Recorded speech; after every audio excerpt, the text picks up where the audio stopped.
সপ্তাহ দুয়েকের মধ্যেই কানাডিয়ান বাংলাদেশি বংশোদ্ভূত ফুটবলার শামিদ সোম সিদ্ধান্ত জানাবেন তিনি বাংলাদেশের হয়ে খেলবেন কিনা। বাংলাদেশের মিডফিল্ডে যে সমস্যা বিরাজমান, মোরসালিন, জনি বা ইমনদের যে বল ধরে খেলার সমস্যা, তা দূর করতে শামিদ সোম হতে পারেন আলটিমেট চয়েস।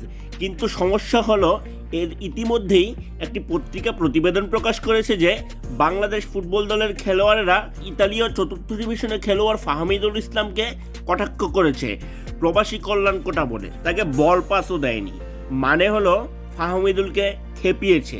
18 বছরের এই তরুণকে খেপিয়ে কিছু বলতে বাধ্য করেছিল দলের কিছু খেলোয়াড়।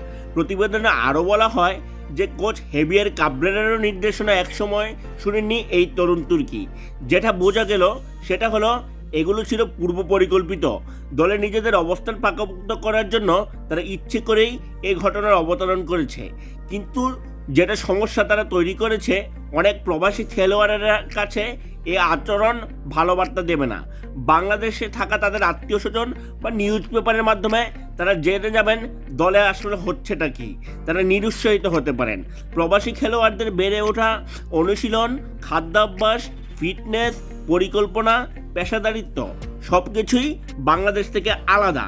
তাদের সাথে ড্রেসিং রুম শেয়ার করা, তাদের কাছ থেকে স্কিল, আচার আচরণ শেখা, পেশাদারিত্বের চূড়ায় উঠতে না পারলেও কিছুটা তো শিখতে পারা যায়। হামজার কথাই বলি, তার মতো অভিজ্ঞ মানুষের সাথে ড্রেসিং রুম শেয়ার করে অনেক অভিজ্ঞতাই অর্জন করা সম্ভব। শুধু ছবি তুলে ফেসবুকে পোস্ট দিলে হবে না। এখন শামিদ সোম সহ অন্য প্রবাসী খেলোয়াড়দের সম্পর্কে আমাদের দেশীয় ফুটবলাররা যে ধারণা পোষণ করতে চান, সেটা স্রেফ হিংসা ছাড়া আর কিছুই নয়। তারা মনে করেন ওই দেশে জাতীয় দলের সুযোগ পায়নি বলে বাংলাদেশে প্রবাসীরা খেলতে এসেছে। আড্ডায় হয়তো এই তর্কের কোনো মীমাংসা হবে না। তাদের মন্দে আমাদের ভালো হলে কার কি ক্ষতি? আমাদের ফুটবলারদের মানসিকতা এত ছোট থাকা অস্বাভাবিকই বটে।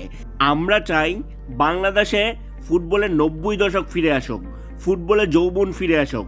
সেটা করতে গিয়ে আগাছা নিড়ানি দেওয়া প্রয়োজন হলে তাই দেওয়া হোক।